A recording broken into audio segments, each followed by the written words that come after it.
नमस्कार, मी पंजाब डक. सांगायचं झालं तर राज्यात काही भागामध्ये जास्त पाऊस पडणार आहे. तर तुम्हाला सांगू इच्छितो, जुलै ते 26 जुलैच्या दरम्यान नागपूर, भंडारा, गोंदिया, अमरावती या पट्ट्यामध्ये काय होणार आहे, एक लो प्रेशर चक्रीवादळ जात असल्यामुळं त्या 4 जिल्ह्यामध्ये खूप मुसळधार ते अतिमुसळधार हेवी टू हेवी रेन होणार आहे.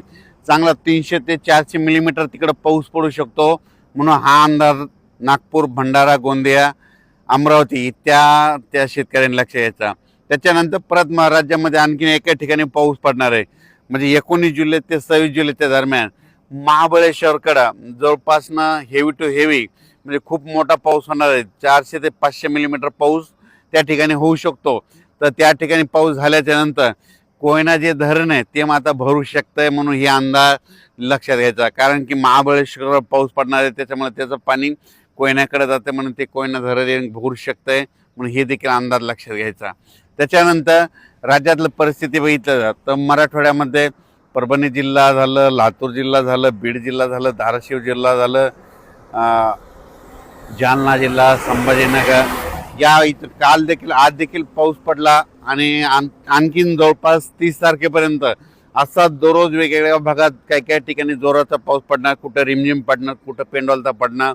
म्हणून मराठवाड्यातल्या शेतकऱ्यांना अंदाज लक्ष यायचा.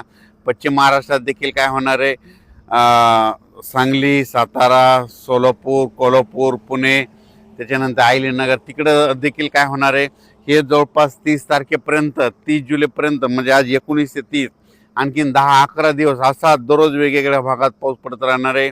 म्हणून हा अंदाज लक्षात यायचा. त्याच्यानंतर इकडं उत्तर महाराष्ट्राकडं नंदुरबार जिल्हा झालं, धुळे जिल्हा झालं, नाशिक जिल्हा झालं, त्याच्यानंतर अहिल्यानगर, इकडं संभाजीनगर ह्या पट्ट्यामध्ये देखील काय होणार आहे की तिकडे देखील असा म्हणजे 19 तारखेपासून ते 30 जुलैपर्यंत असा दररोज वेगवेगळ्या भागात विखुरलेल्या स्वरूपाचा पाऊस पडणार आहे. म्हणून हा अंदाज लक्षात यायचा. मुंबई पुण्याला देखील जोराचा पाऊस सुरू राहणार आहे, म्हणून हे देखील लक्षात यायचं. पण कोकणपट्टी आणि घाटमाता परिसर मात्र 19 तारखेपासून ते 27 तारखेपर्यंत खूप जोराचा पाऊस पडणार आहे घाटमाता आणि कोकणपट्टीकडे. म्हणून ही अंदाज त्या शेतकऱ्यांना लक्षात यायचा.